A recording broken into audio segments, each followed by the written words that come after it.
What's up, everybody? So, gotta make sure that we're live on the platforms because when I went on one, it was showing the re-air. So, want to give everybody a couple of seconds. If you're hearing us, say hello, say what up, though. I am Sonia. I'm back live, guys. Shout out to B and James who held it down while I was gone for the last couple of weeks. Celebrating with Pearson. We'll talk about her momentarily, all the good things. Thank you so much, B. You're awesome. Um, okay, yep, looks like I see us all now. So thank you guys so much for that. And welcome to our platform. Got a lot of stuff going on, but happy Father's Day to you guys. And for those who are fathers, uncles, father figures, and those of us who have fathers that have gone on. And grandfather's happy Father's Day. Also, let's see, let me make sure I got everything. Happy 8th birthday to Lawson. Thank you guys for following his page, Lawson Snickers. I know B and James, you guys always support his page, so thank you so much. Lawson, he'll be over here in a minute to show off his new Braves jersey. Braves are teeing off at 10 against San Francisco later after our podcast airs. But anyway, before we went live, guys, we were actually talking about some big news out of Detroit. It almost feels like it's unfathomable to hear some of the things that go on. But I mean, I guess at the end of the day, you have to think about these are humans. And, like my grandmother always said, humans, will fail you every time. Only God is who you could depend on. So if you think of it like that, these people are definitely not infallible, no matter how much money they make. We'll talk about two of them specifically tonight. We'll start off with Mr. Porter out of Detroit. We'll start off with that one because that seems to be the more serious of the offenses. I mean, as a Lions fan, I was really floored because, you guys, Terry and Arnold, I said Porter, my bad.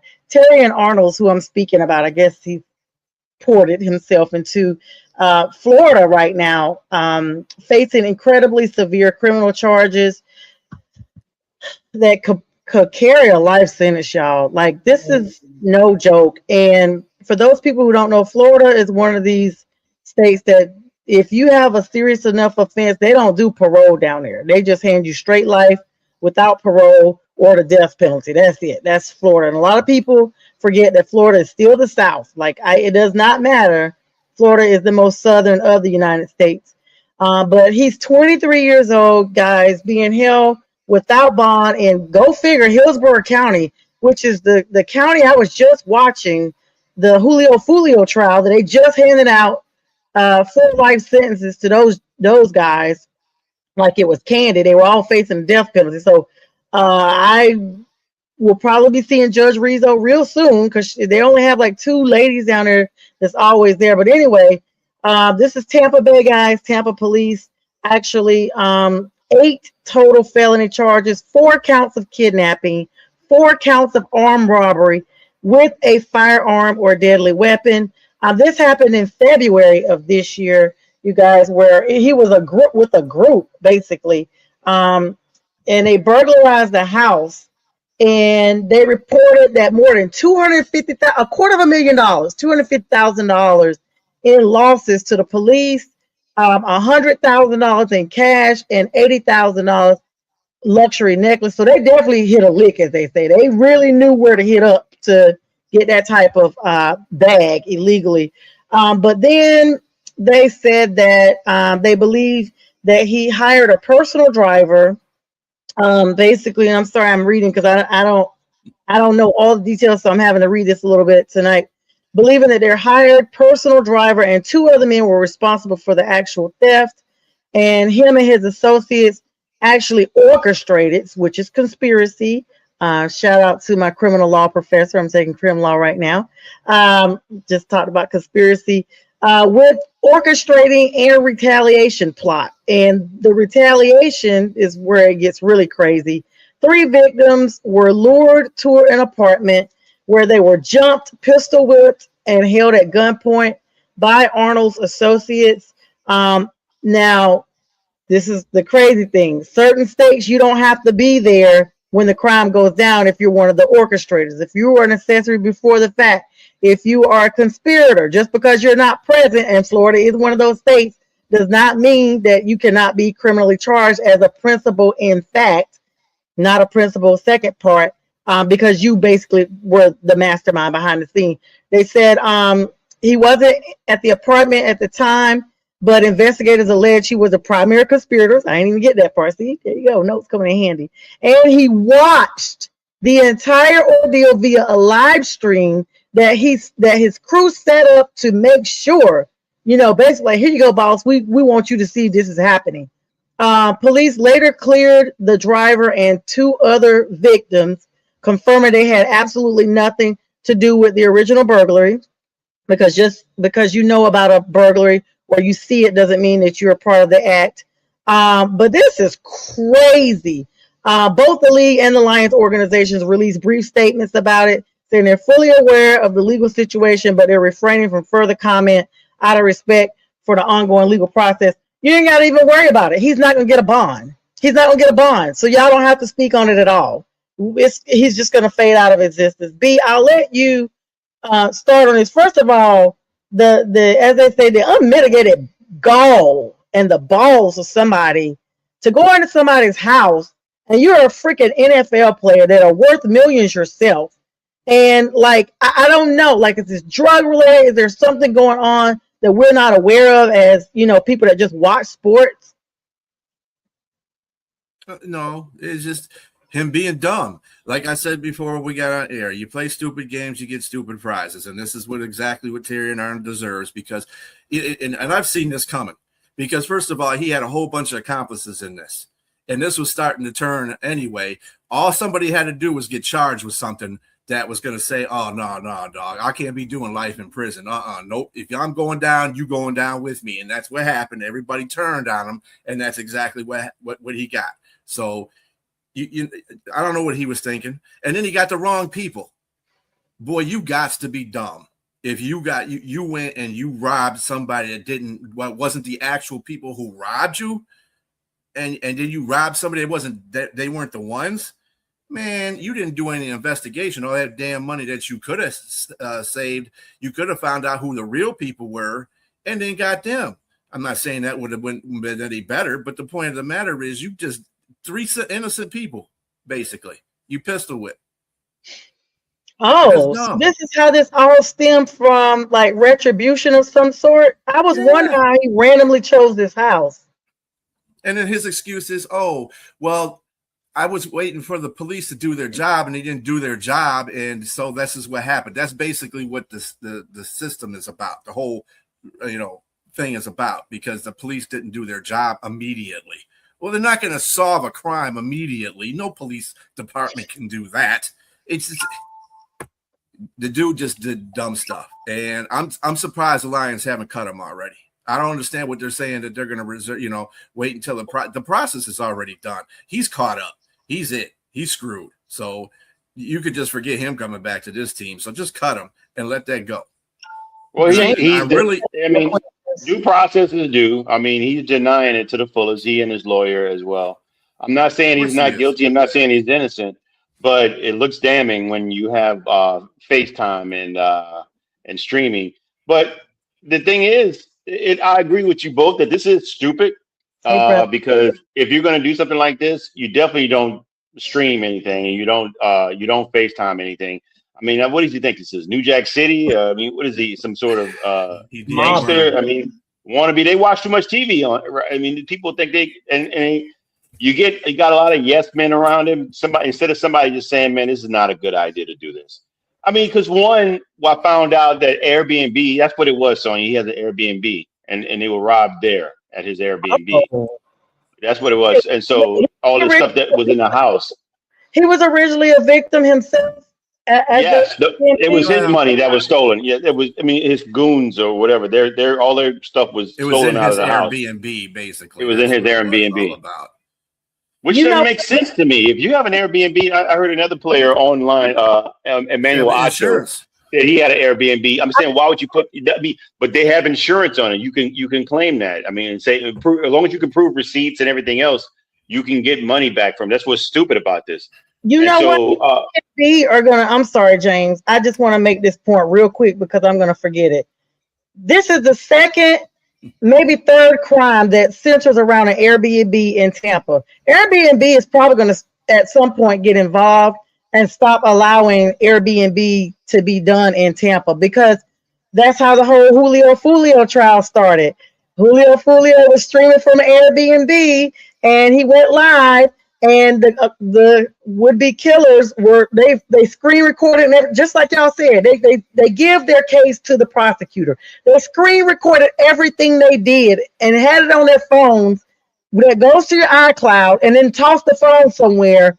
And all they had to do was go, and they took pictures of the burner phones they were buying. It was ridiculous. But I'm saying this all started at Airbnb, and as a result, Sean Gaithright, one of the main shooter, was screen recording his searches of different Airbnbs with the pool in the background based off the live stream. Crazy stuff, crazy-ish. And so, James, go ahead. I'm going to say that a lot of this stems from how Gen Zs are growing up. They're growing up with the phones and social media in their hands. It is difficult for them to let that go. To not say, like when people say that this is stupid, it's usually a millennial, a Gen X, or a baby boomer that's saying that doesn't make any sense, because we didn't have that in our hands. It wasn't embedded in our mindset, in our psyche, our thought process. This is embedded in it. It's a part of them. They don't even write in cursive, so everything's a text message. Everything's an acronym. Everything is everything about social media. So that anything you might have, say for instance, if you're arrogant, if you're someone who's potentially a narcissist, it's going to be exponentially expanded because of social media. They can't let that go. And I mean, even if it doesn't make sense to be that stupid. And that's like Deep said, that is the most boneheaded thing I've heard. If you're gonna do some criminal activity, you want to make sure that, I mean, especially if you're the breadwinner, you are the breadwinner most likely in your family. You're taking care of people. All this is like you got too much on the line. It doesn't make any sense. That's just totally stupid. Yes. But they give out cell phones with birth certificates now. I think they're seeing all babies home with a brand new device. Yeah. Oh, don't forget your phone. We just want to make sure we got the name recorded correctly. Yeah, but don't forget your phone. It's fully charged. Right.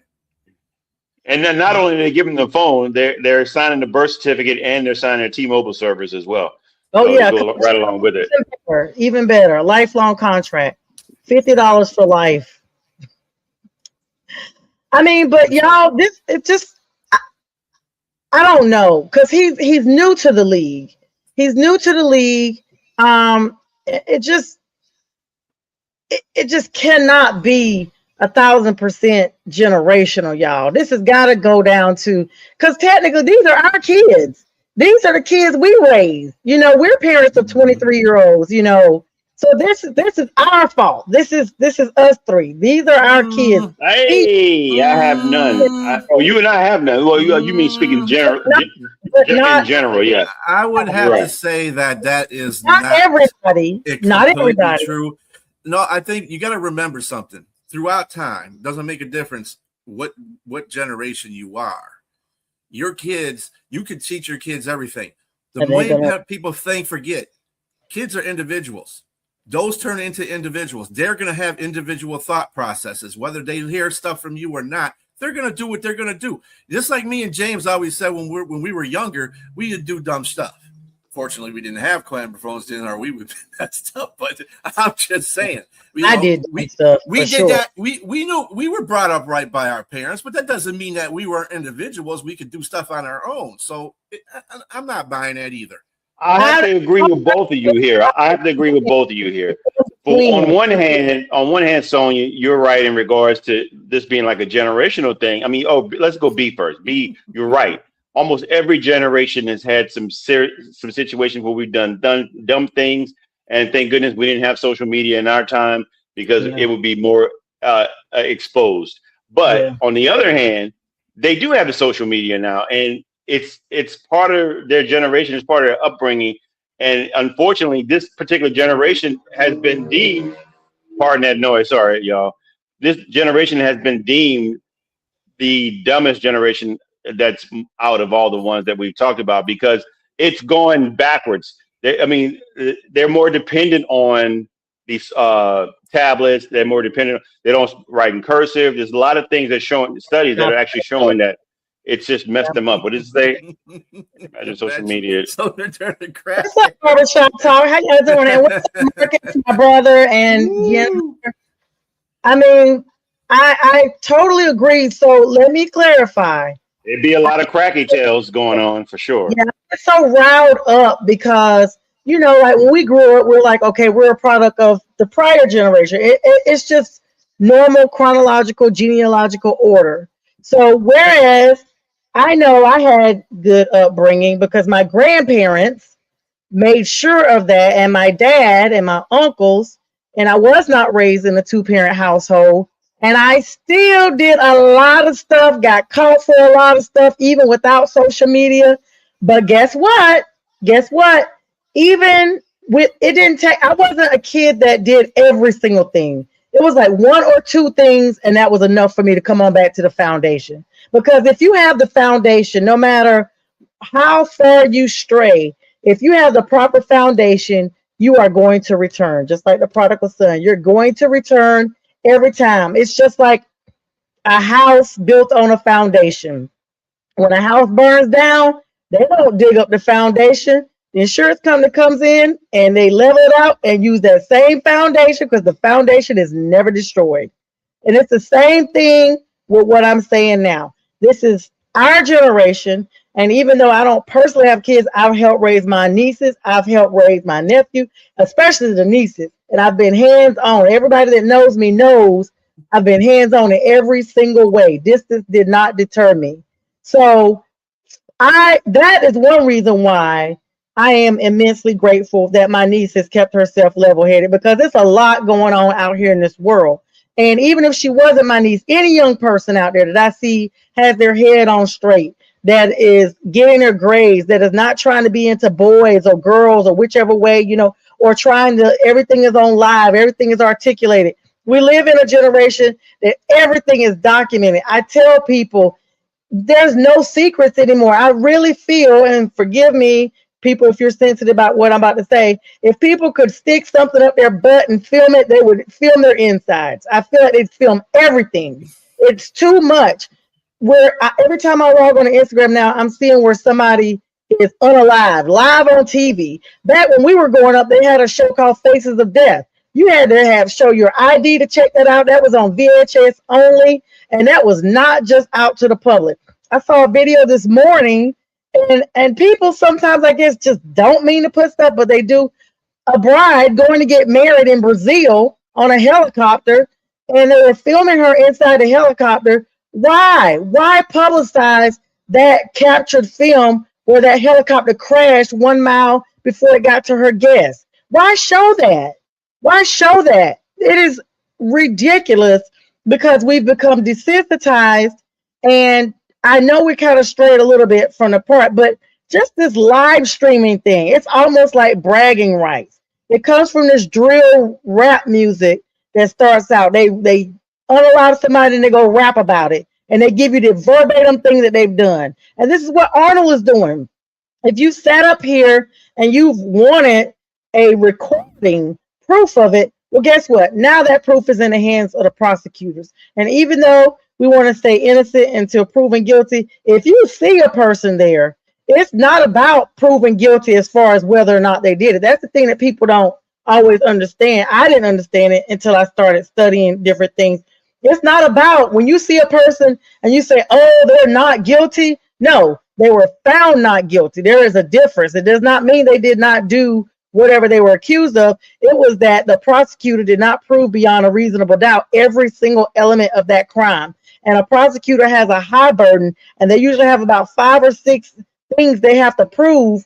And if they miss just one, then the defendant is not guilty. And that's where it gets crazy. So it's not that they didn't do it, because you can have somebody on film like just this situation right here. But if he has a good defense team, they'll find a loophole some kind of way. I don't know what it is, but this is just unnerving to know that you took the law in your own hands. No one as a citizen doing an arrest these days. And even if you were, why not detain them and call the police? Why pistol whip them, rob them, kidnap them with a weapon, then you somewhere watching it? This was very premeditated. It was very well planned. And the first act of being convicted is the mens rea, which is the mental planning, the intent behind it. So they've already checked that box off right there. But B, I know you said the Lions are not making a statement. The NFL is not making a statement. They're letting everything just go as planned. And I know they are sick of it. If we as people, I know the NFL is just sick of every few months or so, it's some player somewhere that's, if they're not speeding and running from the police, they're running over people, unaliving them in their cars, or they're dealing with drugs, or they're beating up their significant others or their kids or what have you, or shooting at somebody. It's always something. And I'm beginning to think, because if you think about it, guys, we know NFL players from years. We've been watching NFL our whole lives. And I don't remember a time where it's just so much drama and law breaking at one time. I mean, we'd hear about Andre rising here, or this person here, but not all of this back to back. It's like we've talked about this several times just this year. Mm-hmm. One player per team. It's got to be messed up. That's the requisite now to be in the quota. That's the quota. Yeah. He's not, and he's not Nino Brown. He's Nino Dumb. That's what he is. I mean, I'll say this. I just think, first of all, innocent until proven guilty again. He's there. I think the pretrial deposition or whatever is coming up Monday. They're going to have it Monday, which is probably to see if he'll be able to get out on bail or not. And so I don't know, man. It sounds bad. It sounds really bad, and I really don't know what to say about this. And I don't think the NFL cares. I think their bottom line is the money. They understand what the situation is with these players. Let's just be real. You're gonna have, like B said, maybe one per team, two per team. These guys play a violent sport for a living, and so I'm not gonna say that this is a situation like with the Brandon Ayuk situation, like Antonio Brown. These guys having CTE symptoms or anything like that. But you have to. Again, innocent until proven guilty. If he's guilty, he deserves whatever. They pistol whip these people. So that weren't even guilty of anything. Yes. Mm-hmm. Right. Exactly. So if he's guilty, he's going to get some time, a good bit of time. Yeah, and then Lawson's finally over here with his Braves. Go Braves! Go Braves! Lost his little Brave shirt. He just decided to come over. Look at a little chain. Looking like a true Braves player, right? Jump on, Lassie. I just wanted to say, as we get ready to segue from him, his representatives are actually coming out saying, that they're dependent on, the state is dependent on, Florida's who I'm talking about, the main witnesses are co-defendants. Those are your worst witnesses, bro. Because if your accomplices have now started turning state's evidence, there's no better witness than your co-defendant. Because your co-defendant can tell stuff that they wouldn't even think of finding or looking for had your co-defendant not opened their mouth. So, and it's two of them. So it's and they're not going to be questioning them in the same room. So that's going to make it even more believable. They've probably already signed an affidavit. They call them proffers. When they file them with the state, it's a sworn statement that says this is what happens. And they have them separate when they do it. And I guarantee you, before they decided to go this far, they looked at both statements and they were like, yep, both stories check out. These guys haven't even been around each other. They could not have corroborated this. So these two guys have already pled guilty. So their case is adjudicated, which means they probably got some type of probated sentence in a form. And because they want the big fish, they want um, Arnold, and they want to give him life. And I'm telling you, with 8 charges, even with one charge carries life. It is highly difficult to overcome this much. And of course, his defense counsel saying he's denying any involvement just because he wasn't there. And they maintain his complete innocence. And they claim that the state is just relying on these witnesses that are convicted felons who have incentives to shift blame, which is a plea agreement. And so that's according to NFL.com. The state attorney's office did file pretrial detention motion to argue that Arnold should remain in custody without bail. And I mean, I'm pretty sure he's not going to get a bail. Not with this. Not when you have co-defendants that's already stand against you, because they're going to be worried about witness intimidation. There's 4 things that they consider for bond factors, bail factors in pretty much every jurisdiction. And it's flight risk, like if you're going to abscond from the court, witness intimidation. The third one is if you are predisposed to commit future crimes while you're out on bond. That's 3. And then the fourth one is if you have solid ties to the community. And so, yeah, what'd you say, James? I was about to say, if he's decided to go find the actual people that robbed him, they're watching this right now laughing. Yeah. You got the wrong people. They took all that out of there because you know what he came to court dressed in? A green jumpsuit. You know what a green jumpsuit means? Suicide watch. That's what that means.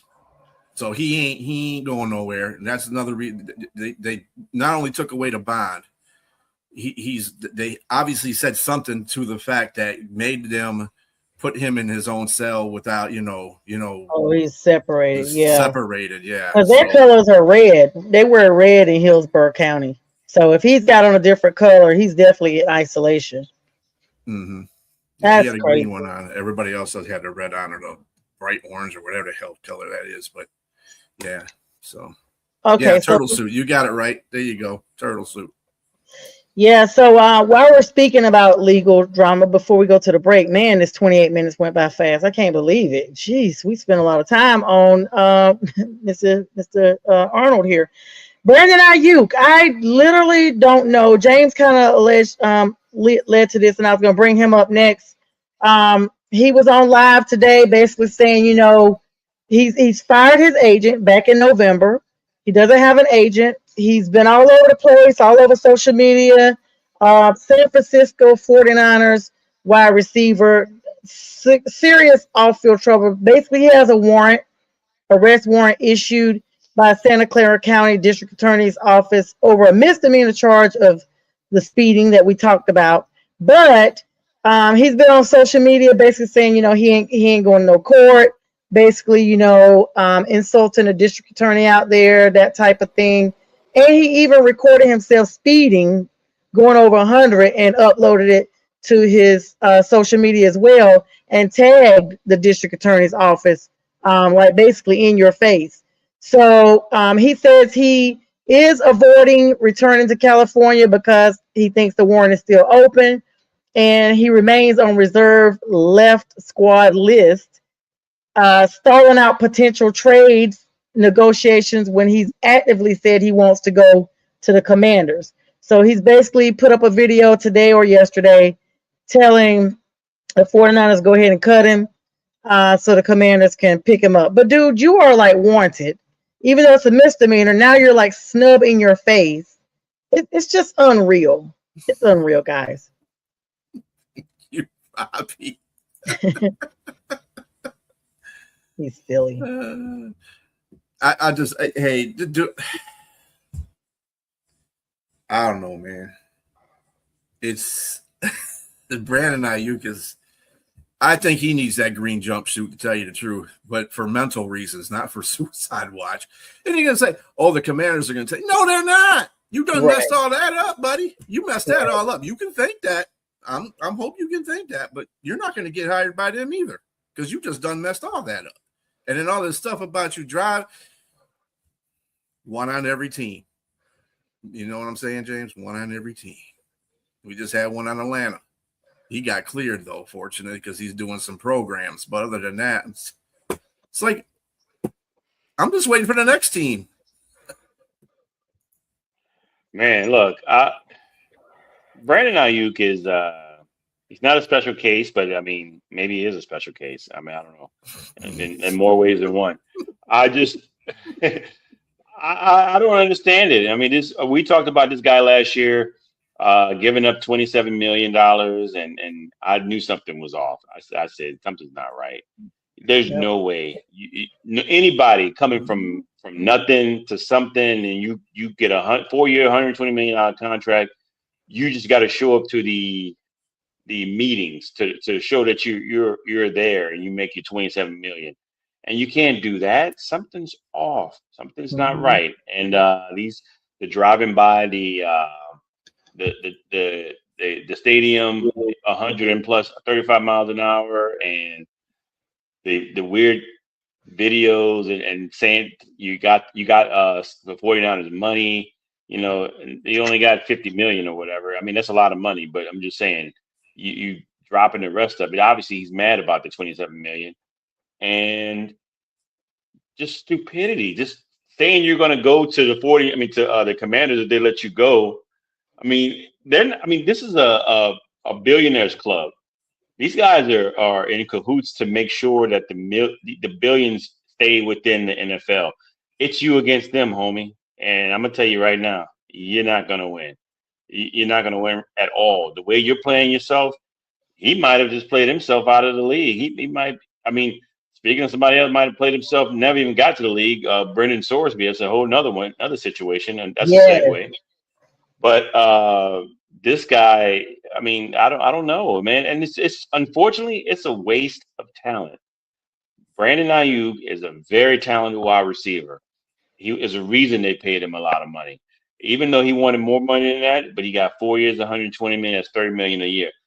I don't know what to tell you. I mean, if you getting that, you weren't number one, but you're very good. Who was it? It was George Kittle was interviewed recently saying he right now that he was at some maybe like about in the middle of this past season. Brandon Ayuk was somewhere they clocked him at 22 miles an hour. He's like, wow, he's still definitely running fast. But then he said afterwards, it's like, good luck with that. That could be taken any kind of way. From what I understand, it's just like, I guess any team that wants to take him up, he's saying good luck with that. And George Kittle don't say nothing bad about nobody. He stands up for all his players, and for him Right. to say He really that, does. He really does. it tells me that there's something going on more to it. Like they're probably fed up because most of these locker rooms, they're closely knit, especially the 49ers. Yeah, like It's a kind of bubble. weird that they starting to back away from him. Something's wrong. A lot of the old 49 players are saying something too. Dante Whitner and some other guys come out saying things about it. It's even what's his name that played Very there after nice. he played. No, Legion of Boom, Richard Sherman. He Oh, said something too. Sherman. He played with him too. Sherman said something too about it, and it's just like, nah, something's going on. So, I, and my thing is, hopefully somebody can get to him because he won't let nobody get to him. Nobody has really been able to do like wellness checks and get next to him and just say, "What are you doing?" That kind of thing. Sherman Reach may out. be able to. I mean, y'all know he held up his whole family. So my thing is like, Sherman, if you're not saying something that you can assist him, you don't need to say anything because we watched your whole in-laws get held up in the house by you.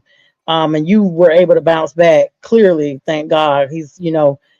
But once something is out there, people will be quick to have revisionist history. So if he's coming from a place of being, negative, he shouldn't. He should be trying to be a place of, restitution for what has occurred to try to bring him back in. Like, hey, I've been there.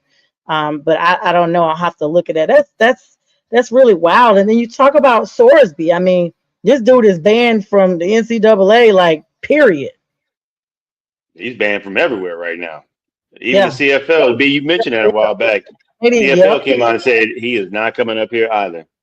And so, I mean, Because they UFL got strict rules. might be yes, they got, and that's what they alluded to saying that. They said none of our teams will be going after him. If they're thinking about it, they can't do it. It's crazy because he was betting in college. Like, this is what I'm saying. Technically, in college, everybody's a kid. You know, you just get involved in all kind of stuff. But they said he had over 9,000 wagers totaling like $90,000. He had like 40 bets on an Indiana football game while he was a freshman on their roster. And even though he didn't specifically play, he was on the roster. And then he went through he had like a medical loophole, a little bit, a legal and medical loophole, because he did go into residential treatment for gambling addiction. And then he turned around and sued the NCAA and actually secured a temporary court injunction where they could not freeze him anymore. And it allowed him to come out and play for Texas Tech in 2026. And that's where we saw him again. But then after, national backlash coming out and a bunch of conferences and people coming out, it's always the witnesses like, hey, but didn't you? Now it's like, okay, the NFL's like, let's go ahead and get ahead of this. Wasn't there a team that had said he could come and like play with them for the summer or something, like tryout or something? I thought it was the Ravens that said that at first. Yeah, it was. And now the Ravens said that at first. Yeah. Yep. And all of a sudden, it's a wrap. Merry Christmas early. And the NFL actually notified all 32 teams and Sorsby that it will not hold a supplemental draft for him. And they noted that he filed a petition with insufficient documentation when he tried to come after the NCAA litigation. So I don't know if this dude just don't have a good lawyer or he's trying to represent himself and save money. But they said he's basically, the big thing is he's not taking accountability. And they were willing to like kind of overlook some things, but his actions since this all has happened and continues to occur is his lack of, quote, integrity and accountability.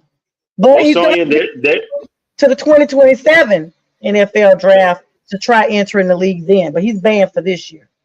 So Mike Florio, a former lawyer or current lawyer, I believe, but he's still he's on the NFL NBC. He said there's currently nothing that indicates that the NFL should have done what they've done to not hold it. For what they're saying, the reason why they said they weren't going to hold it, there's no rules in the CBA. And so he and his lawyer are actually going to likely try to file a suit with the NFLPA to try to go against that. So just be on the lookout for that. So I think they may try to get him, or they may force the NFL's hand. It's funny you say that. Yeah, you're gonna force the NFL's hand. That's the Shield. You ain't forcing the Shield's hand. The Shield has made their decision. That's it. They said Sorsby's attorney is actually Jeffrey Kelser. He publicly slammed the NFL and the violating of the CBA and antitrust law, and that they're promising to pursue immediate action alongside the NFLPA. This is like as of right now. This just came out. And they said as it stands, one of college football's most prominent quarterback transfers has been left completely sidelined with nowhere to play for the upcoming season. But I think they thought they made a concession by telling him he could try out in 2027, which is still not a permanent ban, but it's just for now.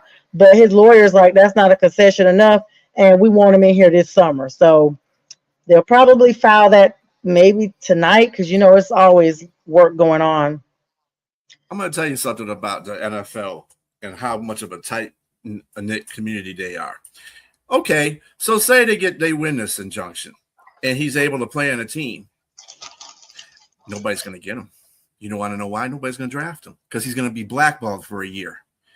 I guarantee you the CFL in Canada, who is totally separate outside of the NFL, I guarantee the NFL commissioner called their commissioner and say, hey, buddy. And they were like, yep, don't worry about it. We ain't got it. And I'm telling you, the UFL is going to be next. The UFL is going to be because that's direct product. Yeah, that's the Rock, right? There. that's a direct product of the of NFL right there. So they're definitely not going to have him on there either. He's just gonna be blackballed for a year, and he's gonna have to face that. Whether they can do all kinds of injunctions, they can do this, they can do that, win this, win that. No team's going to get him, even if they have a supplemental draft. They're just not going to get him because they're going to fear that backlash from the NFL because they're protecting the shield. And I'm not saying that the NFL is right in this whole situation, but the hypocrisy is just enormous. You got every FanDuel, MGM bet, everything betting for football. You got betting lines that are more important than anything else in the NFL, but you don't want your players to be betting on stuff, dude. It's over. I mean, he's probably not going to. It's going to be a hard time for him to try to make any type of team because most teams don't want. I mean, especially I hate to put him in that Pete Rose, or he may get banned for life. I mean, I know they banned Pete Rose from the Hall of Fame, but I'm just saying he may not be able to play professional football because I know you said Sonia he's young and 9,000 is a problem. That's a problem. That's compulsive. Man, that's the part that he's not taking any accountability for it. Yeah, that's even after going to rehab. So that's the thing. Okay, so guys, we do have a little bit more news to talk about, but I want to plug in our commercial. So we're gonna all go backstage and put up these pictures of our salutants, Lawson and Pearson. Pearson, congratulations from Southwest Guilford High School, graduating in the top percentage out of 440 students. She was also top GPA athlete of her school of about 2,000. She also was PN CNA, passing her North Carolina nursing license. She will be going to UNC Charlotte in the fall, majored in nursing on her journey to become a nurse practitioner. She was also the 25-26 homecoming queen and the 2026 Miss Jabberwock for the High Point alumni chapter of Delta Sigma Theta Sorority Incorporated. Pearson was also student of the year for Triple Threat. It is a piano, jazz, tap band outside that she has going on. She was in that.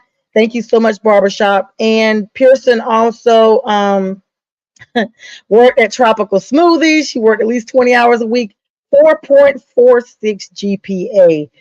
Congratulations to Pearson. If you notice, she had 13 cords. She had a total of 14. She was not allowed to wear the 14th one because it was from the National Honor Society. But she's been highly sought after by a lot of different organizations and thousands of dollars in scholarships. So congratulations to my niece, my daughter, Pearson Haley Jones. And next up, we have. I think play our video. Oh yeah, you do have that. Okay, we're gonna all go backstage so we can see the whole thing. Here we go, y'all. Here we go. Yes, sir!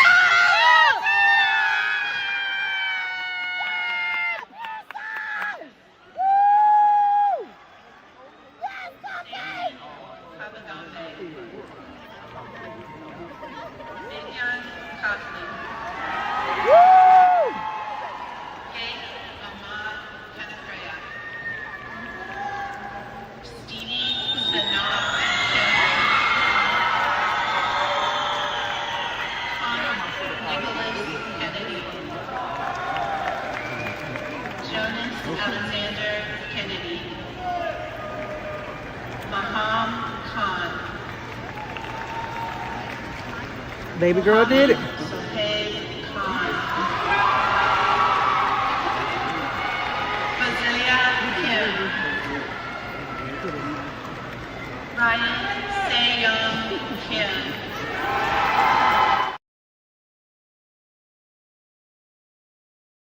The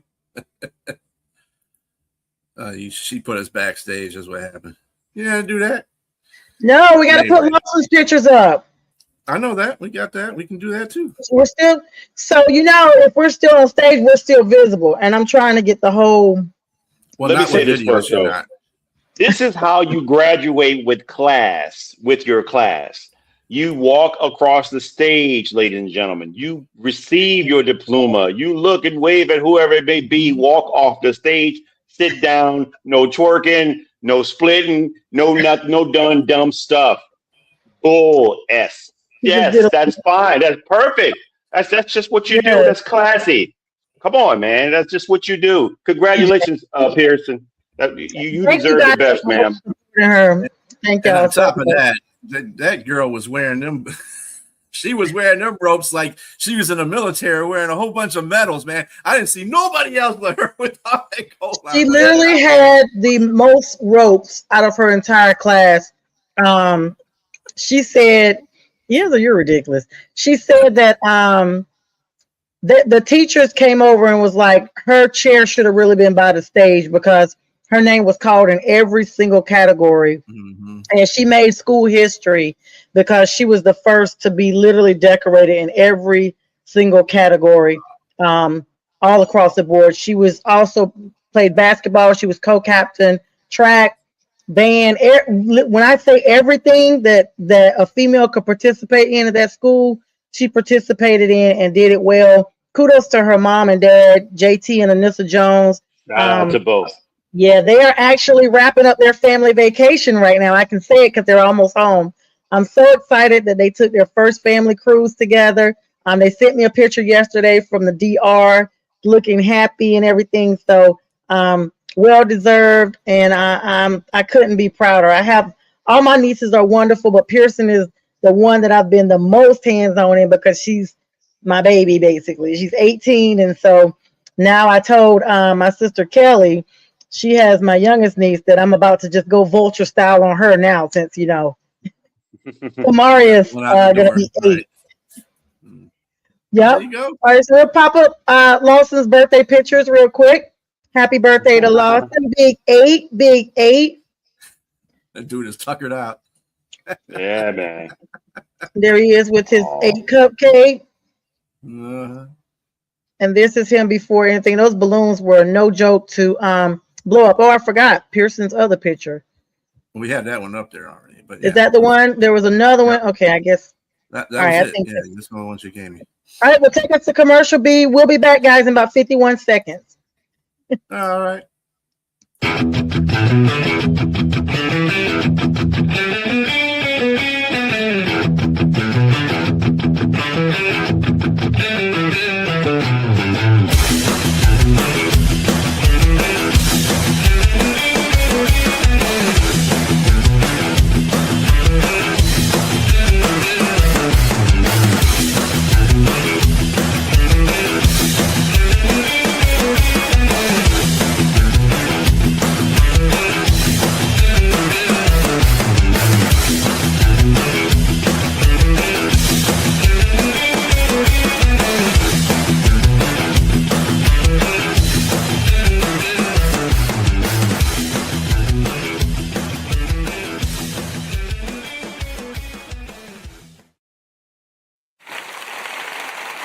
All right, and welcome back. This applause is never long enough. Welcome back to the second half of our show.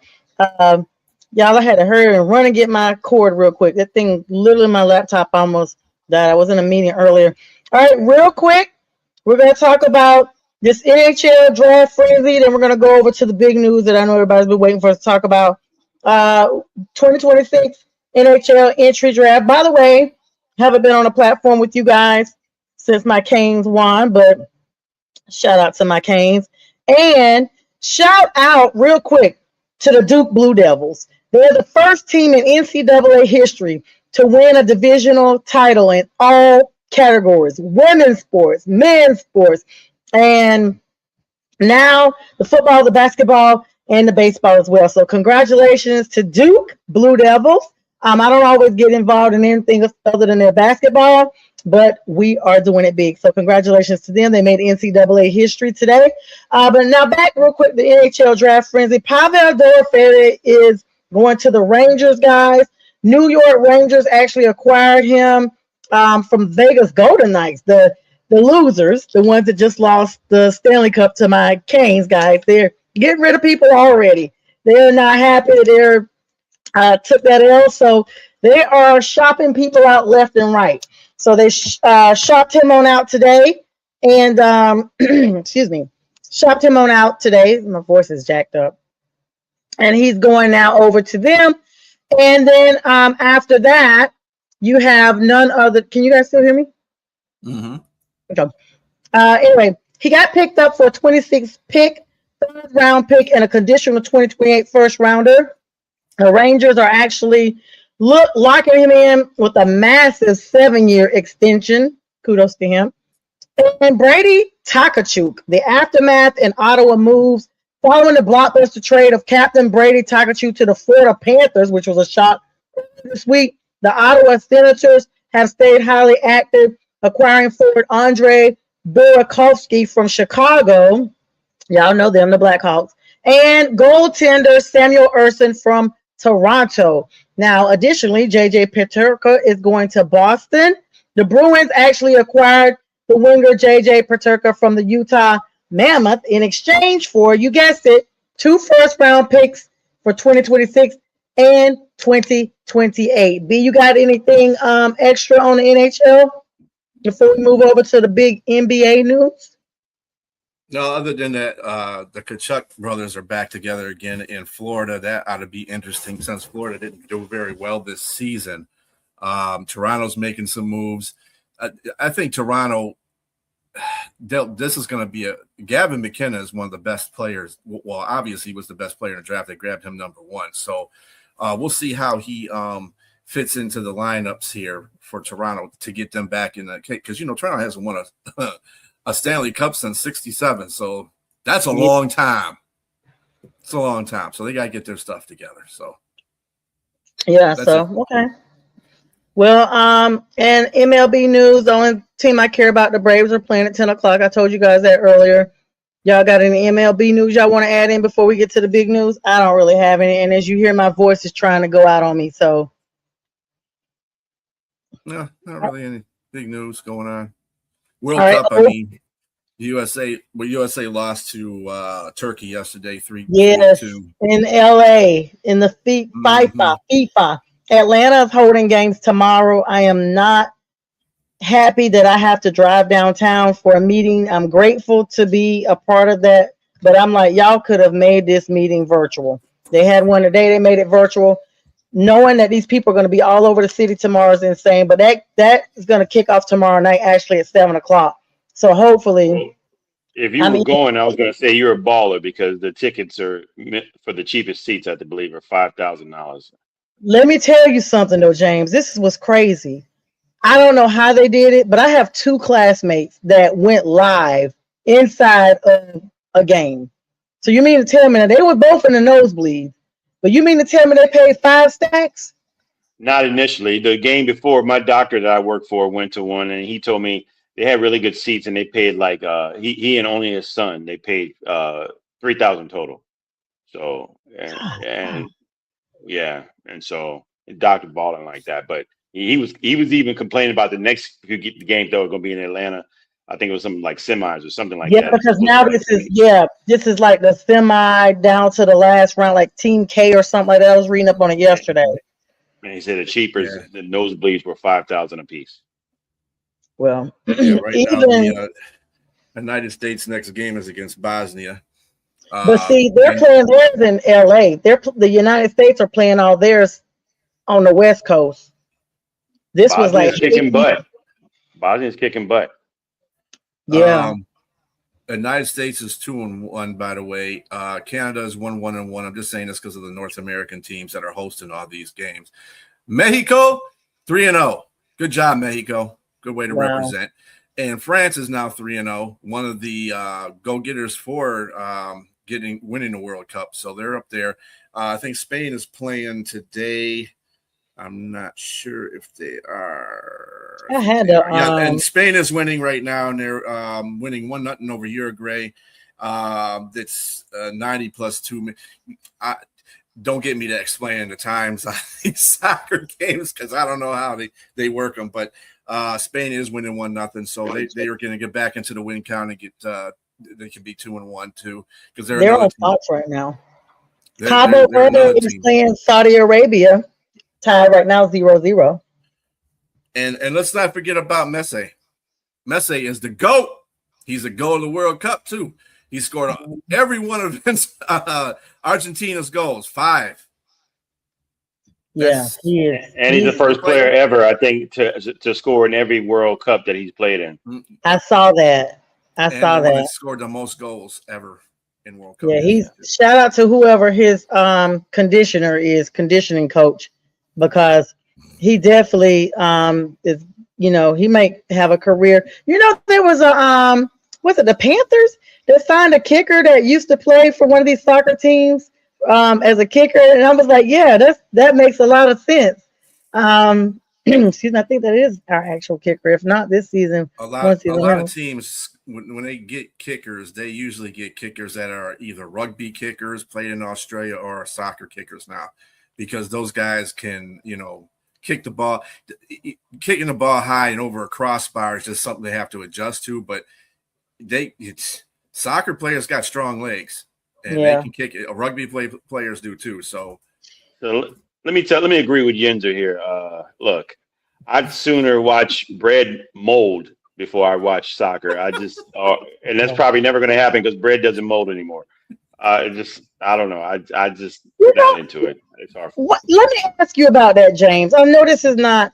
I noticed I had some bread, right, and I was wondering if it was like, what is it? I had some bread on the top of my microwave, right? Real talk. I've had that bread since I just threw it out. I had it at least 2 or 3 months before I forgot it was still up there. I opened it, feels soft. There's no mold. What is going on? I thought it was just special bread. I was like, what is happening? Just read all the ingredients. That should scare you. And I mean, you can take a French fry now and leave it under your seat for a year, and it's still going to be a French fry. And yeah, I found one in my truck, so that is definitely true. But look at McDonald's; they put their stuff on display. I'm still going to order it though, but wait a minute. So as long as it's golden and hot, yes, for sure.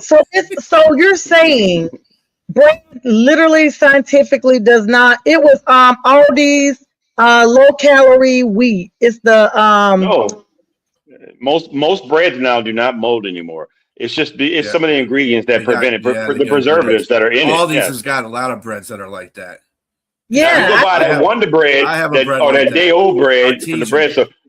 Yeah, that's why the bread stores don't exist anymore, because you're supposed to buy this stuff when it's like a day after the expiration date. There's no expiration date anymore. You can just. That's what I was looking at. I was like, "Where's the date on this bag?" And I was like, the only thing I could think of is I bought this at least 2 months ago, so I'm just gonna throw it out. But you mean to tell me I could have still eaten it? Yeah. See, we got to say this for your show tomorrow. I mean, or whenever your show is, we got to have topics like this on your show. So when you have like things you want to talk about, like crazy stuff like that, I love to talk about that kind of stuff. All right, let's talk about the big news as we get ready to wrap up. Yeah, I know James has worked all day. He's about to go to bed. Dizzle, you're just weird all around. Every comment is just going further and further down the toilet. LaMelo Ball, but thank you, Yenzer. You're always engaging. LaMelo Ball, guys, I was devastated. Oh my gosh, I literally just bought a Ball shirt for him like a couple of months back.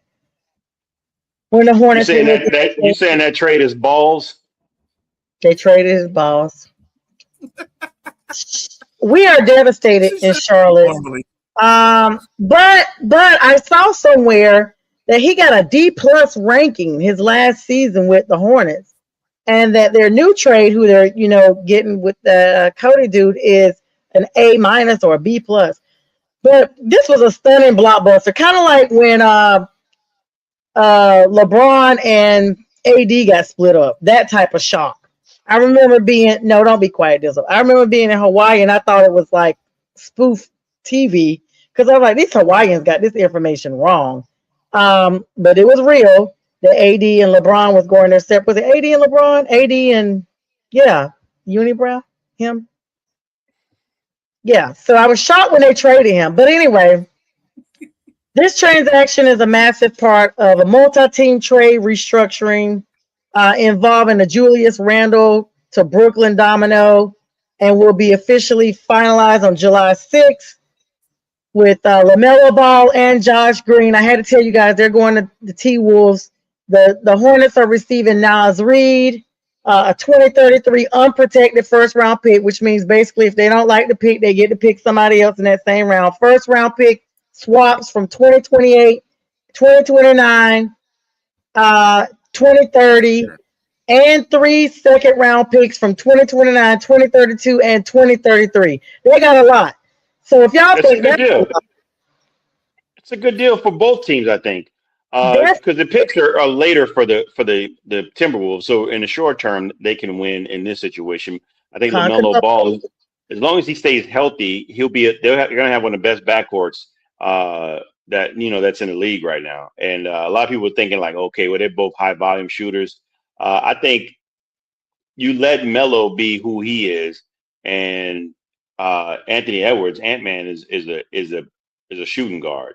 So he can feed off the ball. He can feed off the ball. They're gonna be really good in this situation. But going back to Charlotte, Nas Reed is an underrated trade. I don't think people really understand. This man was 6th man of the year, and so he's gonna be a really good player for y'all at some point. He gives good quality defense on the perimeter, and I think he averages like 42, 43% from the 3-point line.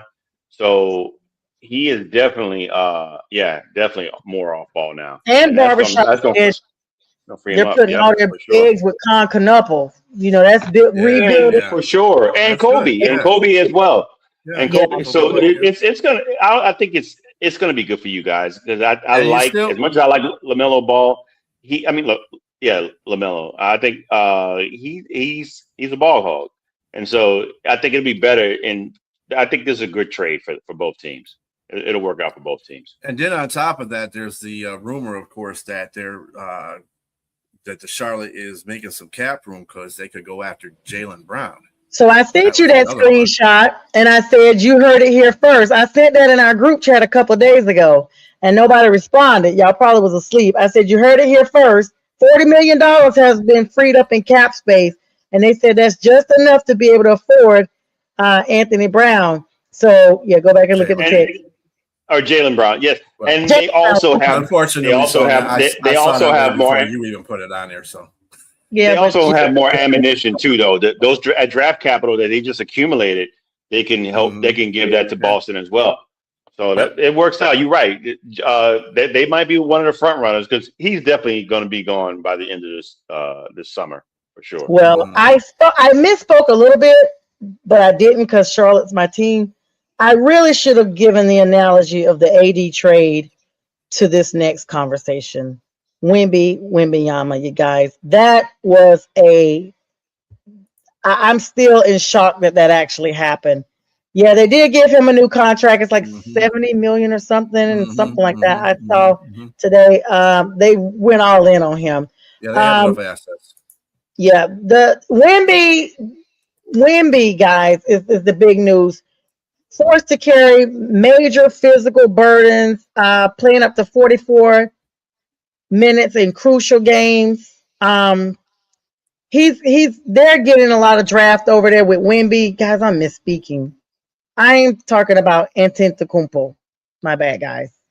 Yeah, Giannis. That's the big trade. I'm thinking about Wemby because there was this video I shared with James about how he was acting at the presser.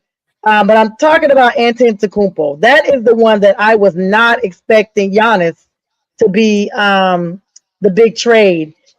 And so now those people are paying for a minute. But look how many players Miami gave up. I mean, Tyler Hero. Tyler Hero has been there forever. Jamie Jaquez Jr., Khalil Ware, like they gave up their whole front. Kasparis, Jukanis, they gave up their whole front. A whole bunch of their starters to me, just for Giannis and Bobby Portis. Now I know y'all probably like just 4. That's a big haul. Plus they got a 2026 number 13 overall draft pick. They got a bunch of picks from 2031, 2033, 2030, and 2033, 2 rounds. But they're saying, like, look at Bam. Bam is about to be set up. Bam and Giannis, Miami, we may see a glimpse of the LeBron days with Dwayne Wade and I always call the guy T Rex. What's the guy's name that couldn't play Chris anymore? Bosh. Yes, Chris Bosh. As soon as I said T Rex, you knew who I was talking about, didn't you? Because he played for the Raptors too. Yeah. Oh, did he? Yep. No, she Wow. means the Playing way for he the looked. family. Yeah. Playing for the family. He played for the team that he looked like. There you go. Yep. Oh my God. Oh, wow. That's a good impression. Sorry, Chris. Sorry, Chris. No Hope harm. you're No well. harm done. So Giannis is in a good position, and I think Bam is in a good position. They just need a few players that they can add on to that mix, and I think it's probably with their where their cap is right now, and the amount of money. I think they're on the first apron or something like that.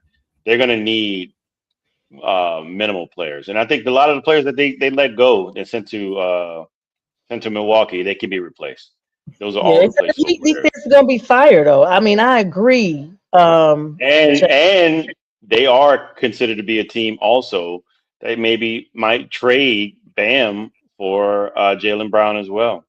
So What? they You potentially, know, yeah, they said Boston was getting their money together to try to get Giannis when they got outbid or whatever. They were they saying try that to they were trade. They were packaging going to it. trade Jalen Brown. Well, I want to And ask you two while first we're round talking draft to you, picks. James, right before I get to UB. Why? I mean, no shade. Why is Zion Williamson still continuing to be able to be a Pelican? Like he's just. I was looking at how many games he's played versus how many games he hasn't played. This is maybe the tail end of time for the Pelicans to get something out of him. Like if they trade him. Well, because he still has talent and they're finally trying to build around him. I think Joe Dumas is there, and he's only What, had him for hold one up. season. He's only had him for one season, so I Oh, think he has a plan to be able to utilize what he can out of him. And I'm pretty sure they sat down, and also you can see his demeanor. He's matured a little bit, and you can Mm-hmm. see that he's actually bought in. He's bought in. So that to me that tells me that when you have a player that's able to change his mindset, and obviously mindset meaning stop being lazy, stop you know going to the drive-through 2 in the morning, eating all kinds of things, Beignets. yeah, donuts, all kind of stuff, burgers, and people recognizing you. You got to sit. Remember the movie Police Academy when yeah, Big Bubba Smith had to learn to drive Hightower, and yeah, they were Mm-hmm. in a Honda Accord. He took the seat out. He had to sit in the back. yes. To me, that's probably what Zion was doing when he was going through the drive-through. He probably, all that as big as he was, that boy looked like he didn't have no front seat. He was sitting In in the the trunk. second or third row. Yes, but that being said, I think that they've done some really good things with the players that they've accumulated, and they may trade too as well. Jalen Brown or Ja Morant, who's a good friend with Zion. There's Mm-hmm. talk about him potentially being traded down there as well. So we'll see. I like New Orleans, the potential. I think the Big Easy, the down there, the sky's the limit for them with Zion at the helm. Be your thoughts. Yeah, you got to give Memphis some credit too, though. They are trying to build a team down there. They got pretty good draft picks. They just got Isaiah Stewart from Detroit, so that should help their grit a little bit. So they're building a team. I don't Ryan. know what they have, what their thought process is, if this is going forward, John Morant or not. We'll have to find that out, in the upcoming months. But if they can get him to stop being pistol happy, Yeah. he might have a chance there. That's a bad combination. Him and Miami, I just oof. Yeah. And then on top of that, just a little bit of Piston news too. Duran is not satisfied with the contract that the Pistons had offered him. It's like, dude, how about show up during the playoffs? Then maybe you wouldn't have this problem. You know what I'm saying? So he's looking for a sign and trade somewhere. The Pistons did get Isaiah Joe from OKC, good shooter. So we'll see what happens with that. It looks like the Pistons are doing a lot to bolster up their offense by the picks that they've made so far in the draft. And speaking of the picks of the draft, we had a draft. What do you think about OKC drafting Adea Mara? That well, before you go there, before you go there, I want to say about your guy, Duran. I guess he's probably looking at what you saying something about playoffs. I guess he's looking at what Austin Reeves got and saying he didn't do anything in the playoffs either. He got 4 years. He got 100. You know what's funny about 185 million. Yeah. You know what's funny about that? Because the Pistons offered Austin Reeves a contract. I'm like, well, why the hell would you offer him a contract and then not get Jalen Duren a contract? They're the same player in the playoffs versus the regular seasons. I'm not making no sense of that. But anyway, whatever. But yeah, so what do you feel about Mara going to OKC to kind of be the guy that's going to go against Wemby? Because I feel that it sounds like a desperate measure. It looks like a desperate measure that they took. They got a 7'3" guy in a draft that can guard the rim. He's a very good defender. Believe me, Mara's a very good defender. But you're going against the human cheat code. And he's a big body too now. He's 7'3", 260. That's not where Wemby's at right now. But he needs to get there, like James keeps saying too. He needs to get that bulk up. Do you think that was a smart move by OKC or a desperate move? No, I think it was a smart move because I think they set the precedence against the cheat code by using Hartenstein, and you can see it wore him out a little bit. I mean, he came out out the gate in the WCF championship and scored 40 and 20 rebounds, but after that, you ain't see nothing close to that. You didn't see anything close to that. They bodied him up. I don't want to say like Charles Barkley, when your body's banging, when you're banging the bodies, it's terrible. Anyway, terrible. But I think he needs to put the weight on. But I think it's a great thing for OKC to get somebody like that. I mean, you want defense. The more bigs, the merrier that you have down in the post. It keeps him out of that post. Yeah, and I agree. To San Antonio too. Also, they drafted what's his name? Quaintance. What's his first name? Damn, I just lost it. But anyway, he's another guy that has length that can play defense for San Antonio and can give Wemby some help as well as kind of spell for him too during times when he has to sit down so that defensive presence won't. He's one of the best. He was one of the best defensive players in the draft. So we got to see that as well. So San Antonio they're kind of shoring up some things. Yeah, they got to because they're all in on Wemby, and 2 games specifically, one that Wemby just being lanky cost them that game, and so they need some people around him, just if nothing else, to support him from falling into other people, or into the floor. Into the floor. All right, guys. Well, any closing thoughts as we get ready to make like Easter? But we're a little bit over, but we do sometimes. Always great conversation. Spent way too much time on Brandon Ayuk and Mr. Arnold. But I just sometimes I think I forgot I was on Friday. TA to the BA. Yeah, I think I started doing the legal score, trying to analyze criminal stuff up there. It just got like out there. So then we started talking about the wrong nickname if you're going to prison. TA. TNA. His middle name better not be an N. It's a wrap. With that, guys, we appreciate that. Jizzle said, "Don't hinder the Yenzer great show." It's been great. We appreciate everybody that likes, loves, comments. Thank you so much to Marcus Yenzer, to the barbershop. Thank you to Pink Fan Fred for the reels. Girl, I forgot to give you a shout out. We were so hyped up coming on here. And thank you everybody for always sharing all the platforms that allowed us to share on tonight. Join us in the morning. Got B and James with Jack Hirsch with the Great Debate Show. followed by shows throughout the afternoon. Of course, my show, The Legal Score, comes on at 4 p.m. And Sunday morning, the Sunday morning big sports show, 8 a.m. Eastern Standard Time. And you got the BW Flicks with Brian and James. That's our early week Tuesday night, I believe, special at 8 p.m. Right, guys?